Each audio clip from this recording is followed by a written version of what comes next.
The New England Patriots bid adieu to yet another team captain.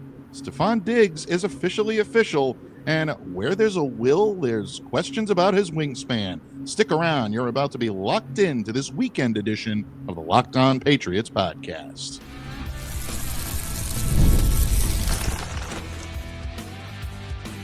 You are Locked On Patriots, your daily New England Patriots podcast. Part of the Locked On Podcast Network, your team every day. Hello to all of you Foxborough faithful. Thank you once again for making Locked On Patriots a daily part of your New England Patriot coverage. I'm your host, Mike Debate, and I cover your New England Patriots for the Locked On Podcast Network. So reach out to me. Let me know what's on your mind on X at MDABATENFL. While you're out there showing some love to Locked On Patriots social media style, follow our X account as well at LO_Patriots. And you can always catch me where the skies are blue over on Blue Sky at MDABATENFL.bsky.social. And of course, folks, today's episode is brought to you by FanDuel. Right now, new customers can get $200 in bonus bets when your first $5 bet wins. Pats fans, the old adage is there's never a dull moment in Foxborough. Every single year, every single month, every single day, you call yourself a Patriots fan, there's something to talk about. There is news going on at One Patriots Place in Foxborough, Massachusetts. Last 48 to 72 hours have been particularly busy. Ja'Whaun Bentley, longtime team captain, anchor of the New England Patriots run defense, no longer a New England Patriot. He was released by the team on Friday afternoon in a surprise move to some. What does it mean for the New England Patriots moving forward, and how will the Pats bounce back on the field and in the locker room? We're going to discuss that point today. We're also going to talk about the other big news from Friday, and that was the official introduction of wide receiver Stefon Diggs as a member of the New England Patriots. Are we hearing a more mature, more contrite Stefon Diggs? And if so, will that mean great results on the field in his pairing with Drake May?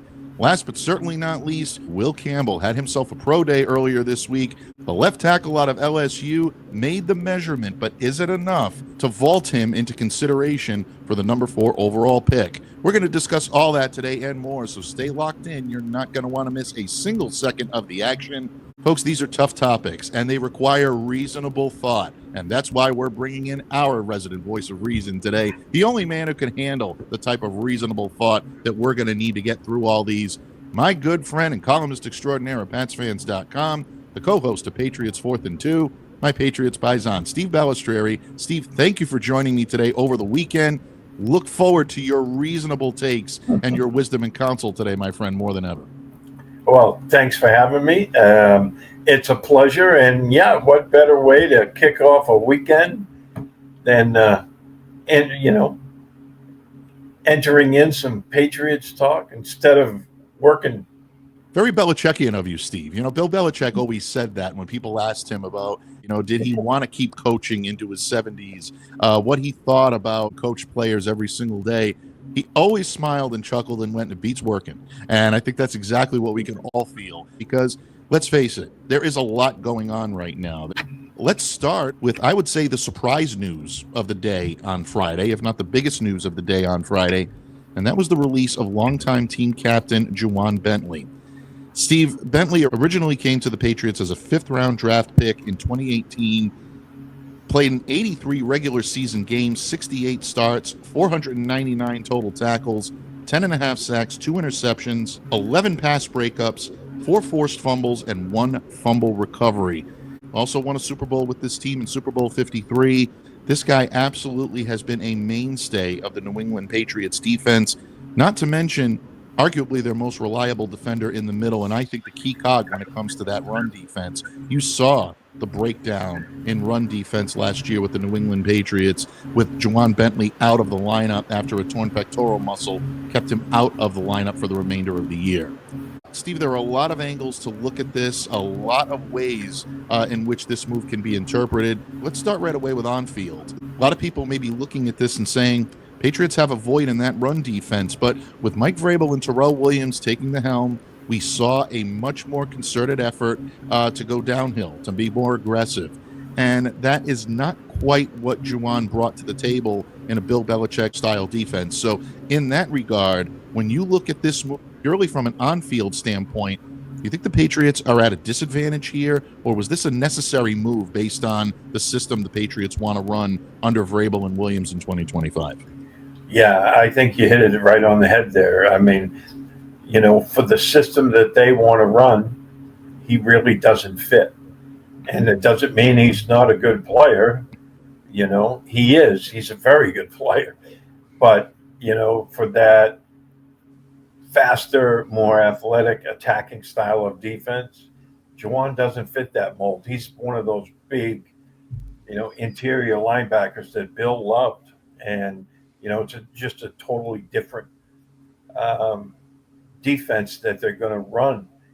And, actually, it doesn't come even a surprise to me. I wrote about this last Sunday in my Sunday column that I thought that not only Bentley but Tavai could both be off this team in very short order. And because, Mike Vrabel's system really doesn't apply with them. So I could see them moving on from each. And I think they did, Bentley a little bit of a solid by releasing him now. It's still only March. He'll have plenty of time to latch on with another team. And I'm sure it won't be long before somebody snags him up. But, we know he was trying to lose weight to fit in with this, faster system. But he really doesn't fit for that. So it really wasn't a surprise. I mean, again, it's not a knock on Ja'Whaun. It's just they're going to run a completely different system now. Yeah, I think you hit the nail right on the head, Steve. The way this team is constituted and the type of players that they're adding led you to believe that this move may not only be possible, but maybe even inevitable. You look at the addition of Spillane, and you look at now Christian Ellis coming back into the fold, Jack Gibbons coming to town. All of a sudden, that linebacker crew is now becoming manned by players with a completely different skill set. So I do believe that he will find work very quickly. This guy is someone who has a nose for finding the football. He's got experience. Again, early downs is where he shines. I think a team is going to be all too willing to sign up Ja'Whaun Bentley. And not only will they be getting a very good football player on the field, which he was throughout all of his years here in New England, but like I said to open the show, this is a Super Bowl champion. He's a 4-time team captain, one of the most respected gentlemen in the locker room by his teammates, by his coaches, and by the fan base. I mean, this guy was beloved throughout the fan base for a reason. Ja'Whaun Bentley was someone that always took the time to take accountability for his play, whether it was top-notch or whether it was lacking. And he was always someone that wanted to move the team forward, always someone that kept that locker room light and that locker room together. You're starting to see a changing of the guard here in New England. I think it's a necessary step, and I know what Vrabel is trying to do here, instill his own culture, but do you think maybe too much of that old guard is being removed from this locker room? Could it have a detrimental effect? Oh, I think that it's possible. I mean, I know that Vrabel is confident that he's bringing in new leadership. And I think that's what part of, the change of his philosophy, and it's going to be a change of leadership. He's making a clean sweep of it. I mean, what's this, the fourth? I think it's the fourth captain. Yeah, because Jonathan Jones, no, not Jonathan Jones. Dietrich Wise. Dietrich Wise, David Andrews, Bentley, and Jabril Peppers. Now, they took away Peppers' captainship when he had that issue with the law. Right. But they haven't given it back to him. So now that's 4 captains from last year that are, no longer with the football team. And I don't think that is a coincidence. I think it's all part of this entire, they're making a clean sweep of it. They're bringing in different players, and they want leadership coming from different, people who are not affiliated with the older Patriots.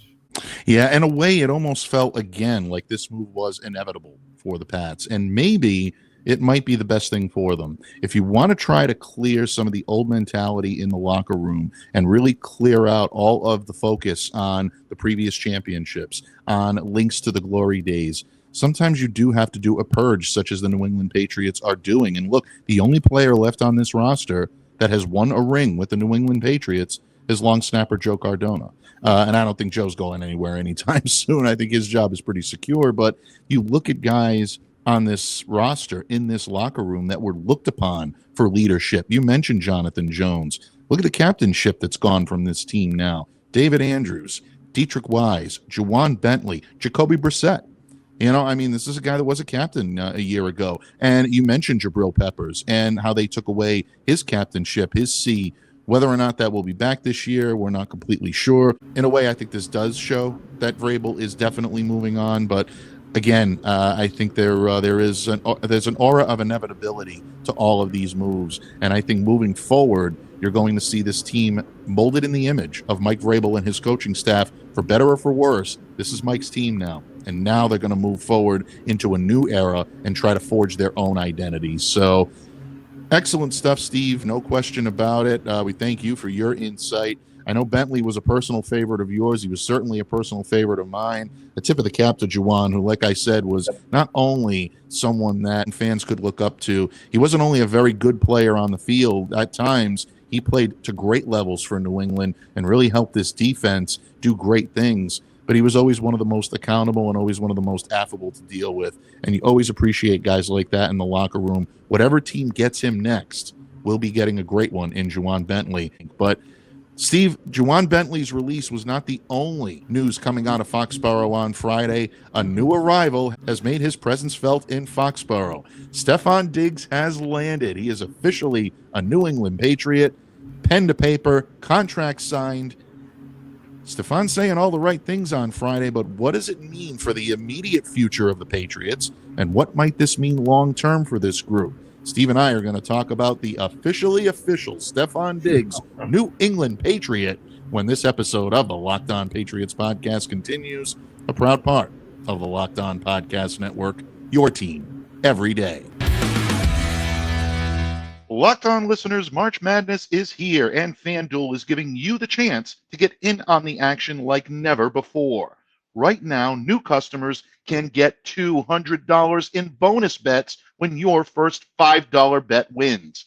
That's 200 extra bucks to use on everything from buzzer beaters to Cinderella stories and even who's cutting down the nets.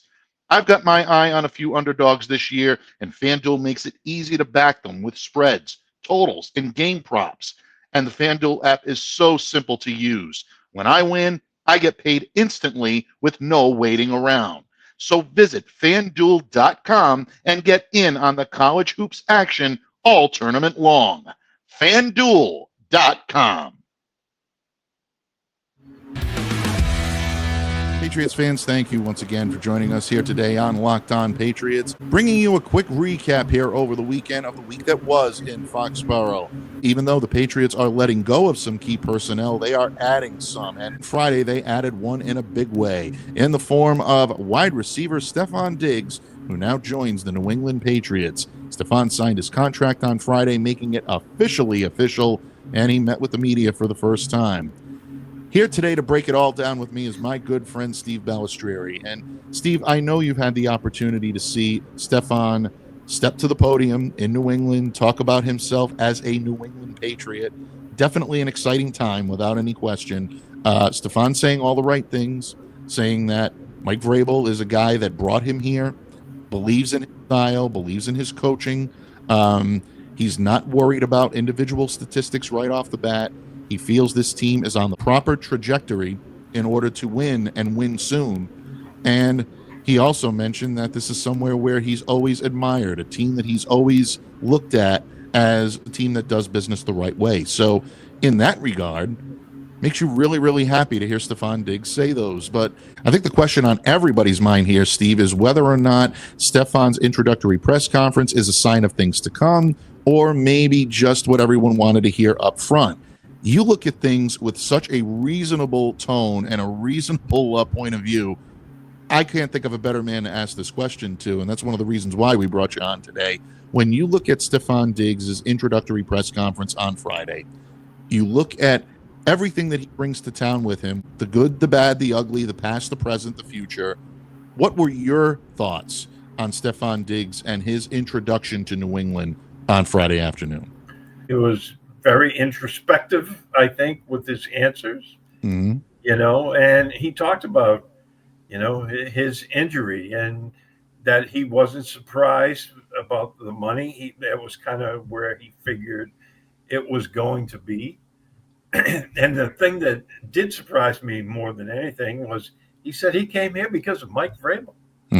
And that was a question that we all thought, we know Drake May, if he keeps progressing the way, it seems he's going to, that people were going to want to come play, with Drake May. We wondered, would people want to come to play for Mike Vrabel? And a lot of fans and media thought, well, maybe defensive guys, but no offensive guys. Well, that one kind of got blown out of the water, didn't it, yesterday? Because Stefon Diggs just said he came here because of Mike Vrabel. And because he played the game, he played it, a certain style and a way, and with a little bit of, the same kind of swagger he, plays on the field. I love that. I thought, wow, that is something I did not expect to hear. So, hey, granted, it's, first day, but you had to like what you heard. Oh, without question. I think Patriots fans loved what they heard when it came from Stefon Diggs. Again, a more contrite type of delivery than we're used to. I was surprised that Vrabel was mentioned so prominently among the reasons why he came here. And I was pleasantly surprised by that. I think a lot of us in Patriots Nation wondered whether or not Mike Vrabel had the star power to attract someone like a Stefon Diggs. If you had asked me which of the Patriots signees would list Mike Vrabel as the most prominent reason or one of the most prominent reasons why they signed here, yeah, I'd go probably Spillane, or I'd go with Gibbons, maybe even Milton Williams. I mean, I would mostly assume that this would be on the defensive side of the ball. Exactly. Stefon Diggs probably would have been the last name that I would have put on there to say that Mike Vrabel was really the reason why he wanted to come here. But again, iron sharpens iron. Stefon is a relentless worker. He's someone that will go in and wants to put the time in. He wants his targets. There's no question about it. He feels that the team will be best served when he is the guy that's being fed the ball in key situations. He's not going to make apologies for that. But at the same time, he also recognizes that someone with Vrabel's passion, someone with his coaching experience, and someone with his no-nonsense attitude may be exactly the guy that can get the most out of him. And it also, I think, plays into his excitement to play alongside Drake May. I was really happy to hear that as well. You heard about the similarities to Josh Allen. And you know that if things are going well, Stefon Diggs can get along well with a Josh Allen type. I think this is a good unit for him to come to because it allows him to be the alpha in the room. It allows him to be the elder statesman as well. And he can give insight to Drake that Drake doesn't have yet. And I think that's a dynamic that may be even better than the relationship he had with Josh. These two guys were pretty much equals coming in. They saw each other as such. I think Stefon can play a little bit more of the mentor role with Drake, and maybe that endears him to him a little bit more. So great stuff coming from Stefon Diggs, and very happy to hear that he's going to be happy here in Foxborough. But the thing that really stood out to me more than anything, Steve, is the health update that he provided. And you mentioned this earlier. Stefon mentioned that he is ahead of schedule. He wants to try to stay ahead of schedule. He's very serious about the process, and he's trying to do everything he can to be ready as soon as he can right out of the gate. Based on what you heard from Stefon Diggs yesterday, do you believe that there is a chance with his desire and his work ethic that he may be closer to a return to the field than most people had thought? Oh, I believe so. And, not just from his words, but I watched. He had a couple of videos out there where he was lifting weights, on the bad leg. He was doing some running and cutting already, just 5 months removed from his surgery. And the fact that he's able to do that already and he looks comfortable doing that, I think that's a great sign that he's going to be ahead of schedule. Yeah, absolutely. And again, I think it's worth noting that this may be a little bit more of a mature Stefon Diggs, someone who is understanding the mileage that he's got right now of 31 years on his legs and on his body. He mentioned that he was working very hard, putting everything he had into his workouts. He's trying to work a little bit smarter right now. He's trying to reel it back in a little bit, not put as much out there, and try to give his body an opportunity to recover a little bit so that way he can make it back out on the field in short order. We've seen quick returns from ACLs before. Typically, players do take a little bit of time to get back into the swing of things. I warn Patriots Nation when he does return to the field, whether that's in training camp, whether that's in preseason, whether that's in the first few weeks of the regular season, whenever he's back out there competing and ready to return on a full-time basis, give Stefon Diggs a little bit of time to become Stefon Diggs again. Don't expect it right off the bat, because there are going to be moments where he may be a little hesitant to make a cut or to pivot really quickly. Steve, you know as well as I do, sometimes these injuries can be cerebral as well as physical. And sometimes those are the toughest matters to get over, the psychological factor rather than the physical factor. So a lot going to be determined by how Stefon Diggs conditions himself and gets ready. But I think it's definitely a positive sign that he's looking at this right now with a realistic eye, and I think with a desire to get back on the field and be the best he can be as soon as he steps back out there. Yeah, I believe that too. And that psychological thing, that's a very real thing, because after you suffer, a catastrophic injury like that, you're a little tentative to make that, cut on that knee again. And it takes a little while for you to, one, build up the strength back in the surrounding tissue of that knee. And the other, because you've been laying off of it, is, that mental part of it. You don't want to put all that weight on that joint right there because you're afraid that it might happen again. And that happens with everyone. You talk to anyone who's had that surgery, and they all say that mental hurdle is one of the toughest. Oh, without question. I mean, we've heard guys like Wes Welker. We've heard guys like Julian Edelman, players that have played here in New England, countless players that have suffered ACL injuries throughout the league, throughout NFL history, that have looked to come back, and they've come back to mixed results a lot of times. There are some guys that bounce back quicker than others.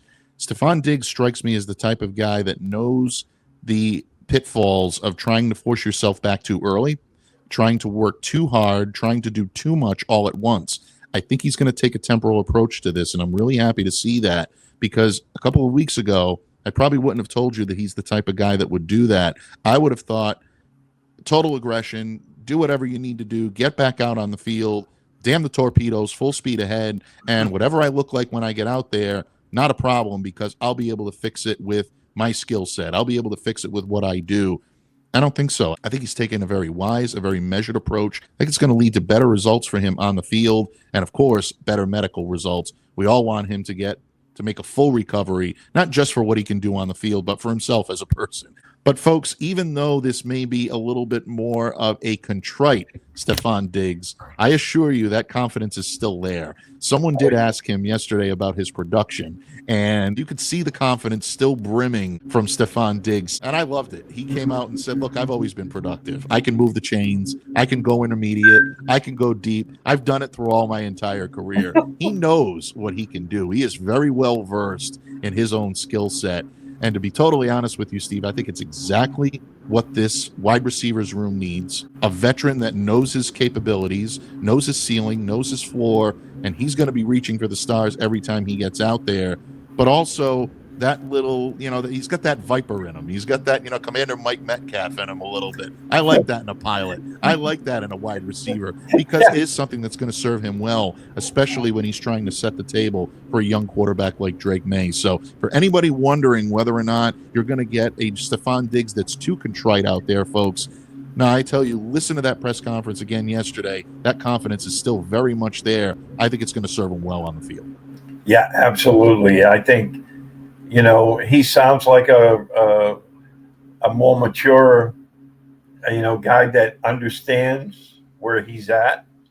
And he understands he's going to be looked at as one of the leaders now. Because he has, as he said a couple of times, 10 and a half years of experience. And he said, I got to include that half year. So, he's got that.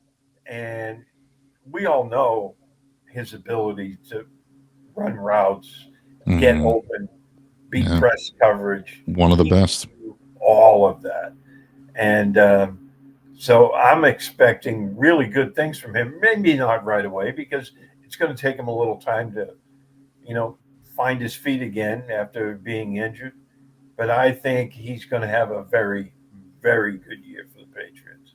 Yeah, I do as well. And look, I think it's only going to raise the games of everybody in that wide receiver room and everybody on that offense as well. I mean, he's going to make Drake May better. These two guys are not afraid to go off script and to go off platform. If they need to, Drake now has the receiver downfield or the receiver in any part of the field that can make things happen when he has to go off platform. He didn't have that last year. Now he will. It takes guys like Kendrick Bourne. It takes guys like Demario Douglas, Jalen Polk, Javon Baker, Kayshon Boutte, and it makes them work just that much harder because they know they have someone like a Stefon Diggs, a former All-Pro, someone who's been to the puppet show and seen the strings, in the immortal words of Rod Tidwell. He's someone that can command that type of performance from everyone in that locker room, and it's going to want to make them better. We're already seeing workout videos pop up, Steve, on Instagram. Demario Douglas put one up yesterday. So did KB. So did Kendrick Bourne. Absolutely. Yeah.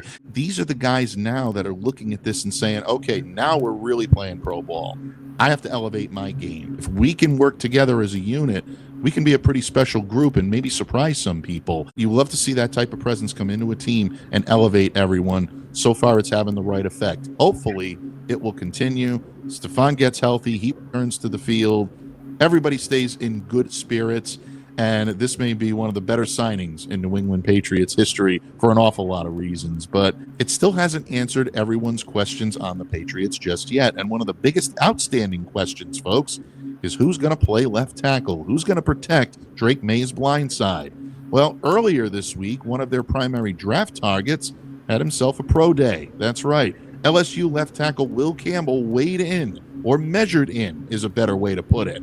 Was it enough to make the Patriots brass comfortable enough to select him with the 4th overall pick in the 2025 NFL Draft? Steve and I are going to talk a little Will Campbell to wrap things up here on this weekend discussion on Locked On Patriots, a proud part of the Locked On Podcast Network, your team every day.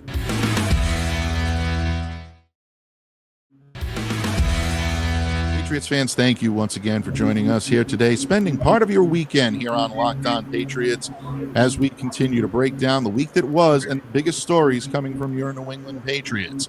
Ja'Whaun Bentley, no longer a Patriot. Stefon Diggs, he is very much a Patriot, signed on the dotted line. But what will be the next big arrival or departure? Well, joining me here today to help discuss that matter and more is my good friend and Patriots paisan, Steve Balestrieri of PatsFans.com. Steve, with Ja'Whaun Bentley hitting the open market, Stefon Diggs now in the fold, a large section of Patriots Nation has had some of their biggest questions answered. But I think one of the biggest questions that still remains on this team, this is where your wisdom, your counsel, your reason come into play here, Steve, because arguably the top offensive lineman in this year's draft, LSU left tackle Will Campbell, had his pro day earlier this week in Louisiana. And we knew that Campbell checks off most of the boxes when it comes to the type of prospect any team would want in a left tackle, that any team would want in an offensive lineman. Physical, Great blocker, technically proficient and instinctively proficient when it comes to the blocking game. Well regarded by his teammates. Coaches love him, say he's very coachable and someone that can adapt to any style, any type of coaching. Sounds like a Stepford pick for the New England Patriots, but the biggest question with Campbell is regarding his size, not his height or his weight. 6'6", 319 pounds. I'd say that's pretty standard. I'd say that's pretty good for an NFL offensive lineman, but sub 33-inch arms and a sub 74-inch wingspan. This was coming into his pro day per his measurements at the NFL Scouting Combine. Well, oddly enough, he actually met the requirement in arm length measurement at his pro day in Louisiana on Thursday, measured in exactly at 33 inches, which was an upgrade from the 32 and 5/8 that he measured in at the Scouting Combine. Actually went down in his wingspan. I'm really kind of questioning in my own mind how that's possible, but bottom line, Will Campbell now has met the, how shall I put, the minimum requirement, I guess is the best way for me to put it, in terms of what people are looking for with his arm length. So in that regard, Steve, should the Pats invest high-level capital, whether it be fourth overall or whether it be trading down slightly somewhere in the top 10 to select Will Campbell as the centerpiece of this draft? Based on his revised measurements at Pro Day, based on everything he brings to the table, in your reasonable approach, my friend, would you select Will Campbell with a top 10 draft pick in this year's draft? If Travis Hunter isn't there at 4, yes. That's very good caveat. I like yeah, because I think Hunter is a generational type talent, and I can just imagine Josh McDaniels having a smile this big, if it starts the year off with, Diggs, Hunter, and the other players that they have, including their tight ends and, running backs. I mean, that just puts that offense into another category. And all of a sudden, your offense goes from one of the worst to a really intriguing and fun one to watch, because I think McDaniels can work wonders with that. However, if Hunter isn't there, I'm fully on board with taking Campbell. Even if they slide back a couple of picks, but I think, if there's not a trade to be made there and Hunter isn't there, by all means, take Will Campbell, and now all of a sudden your left side of your offensive line is now secure. You have that left tackle for the future.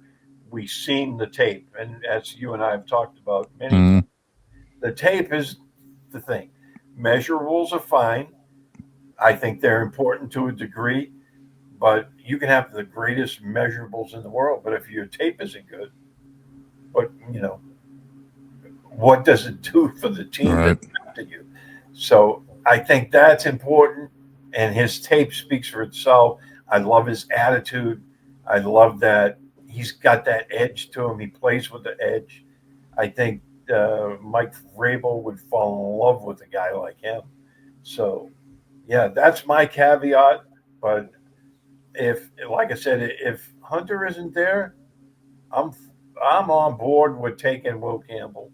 I know Murph likes the kid from Texas, and I think he's an excellent, left tackle as well. They each have their little issues. None of them are perfect, but at the same time, these guys can play. And now, Morgan Moses, who I firmly believe is going to be a captain this year, will be on the right side. And then you have Will Campbell on the left, and, Michael Onwenu. I think the offense is going to be leaps and bounds ahead of where it was. Very good point. And I'm glad that you mentioned the juxtaposition of right and left tackle, because I'm going to put my good friend and Patriots Paisan on the hot seat in just a moment. But I think you're right on the money when it comes to Campbell. As we've said before, Steve, When Dante Scarnecchia comes out and gives you an endorsement, as he did with Will Campbell, saying, I've watched this kid, he's got the intangibles, don't marry the idea of certain measurements in order for him to be able to play the position. He plays with the attitude, he plays with the skill set, and in a lot of ways, I agree with you. I kind of like the attitude that he's bringing to the table. I think he's hearing all this. I think he's absorbing everything he's hearing from national pundits, maybe local pundits here in New England and other markets of other teams that are looking to bring Will Campbell in and be their starting left tackle. I think he realizes this is where he wants to be. He wants to play this position. And if he's going to do that, he needs to prove out there that he can do it. That a minuscule amount on a measuring tape is not going to define the type of player that he's going to be. I still believe this kid has all the intangibles to be able to be a solid tackle in this game. I think his instincts and I think his playing style suits him to playing on the edge, not in the interior. So bottom line, I think you're onto something, and I think it's going to be fun. Here's where I want to throw maybe a little bit of caution to the wind, and I want to get your reasonable take on this. Because some are saying that yes, Will Campbell may be worth a top 10 pick, but at number 4 overall, there is a big risk because if for any reason you do bring him in and he does not work out as a tackle, you're going to probably have to kick him inside to guard. Someone like an Armand Membu, who is right now a right tackle primarily, could end up playing the left side if he's able to move over. But Membu comes with his problems too, because as we saw last year and what the Patriots tried to do with Caden Wallace, grooming a right tackle and trying to make him a left tackle is not a very quick process. Sometimes it can take up to a year, and sometimes it can even not take at all, depending on the player. So I think one of the reasons why a lot of people are looking at Membu as an option now is because they figure, well, if he doesn't work out on the left side, just move him back over to right when Morgan Moses leaves, and you've got your right tackle of the future. So in that regard, Steve, you look at the possibility of drafting Campbell, not working out, moving him over to left guards because he'd be a left tackle moving to the left guard position, or you draft Membu as a left tackle. He doesn't work out. He slides in as your right tackle. Who do you think may be more worth the effort, or who do you think may be the smarter pick at that point? Which one would you go with if you're the Patriots GM and that was your choice? Well, here's my feeling on that entire situation. If there's any doubt in your mind that Campbell can't be a left tackle, then I would not draft him. Thank you. That's exactly the answer I was looking for. Yeah. If there's any doubt in your mind, say, it's always a crapshoot in the draft. We understand that. Yeah. In my opinion, if there's any doubt in your mind that he can't play left tackle, don't draft him. Look elsewhere.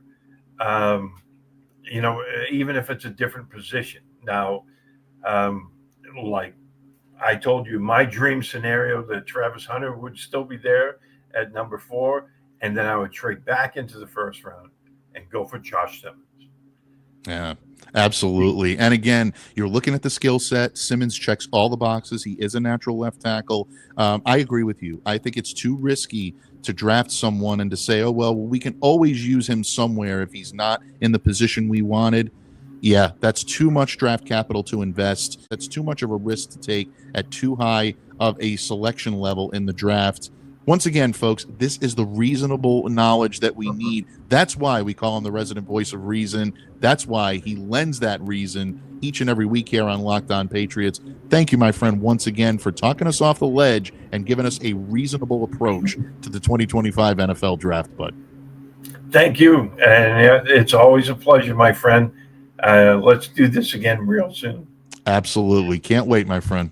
Pats fans, some technical difficulties toward the end prevented us from saying a proper goodbye to our Patriots paisan, Steve Balestrieri, but I want to thank him from the bottom of my heart for joining us here today on this weekend episode of Locked On Patriots. And as we move closer to the draft, keep a sharp eye out because more national experts will be joining us here to break down what the Patriots should do, what they shouldn't do, and maybe even make their best attempt at discussing what they will do. And for all of you out there that continue to send in your mock drafts, don't forget, Mock Draft Monday is this Monday, March 31st, so make sure to get those mock drafts in over the weekend We definitely can't wait to feature all of your great work here on Locked On Patriots. In the meantime, I'm Mike Debate, and on behalf of Steve Balestrieri, I want to thank all of you for tuning in today, all of you everydayers especially, for making Locked On Patriots a daily part of your New England Patriots coverage. Until Monday, stay safe, stay well, be the change you wish to see in the world. Have a great weekend, everyone, and we'll see you back here again next time on Locked On Patriots.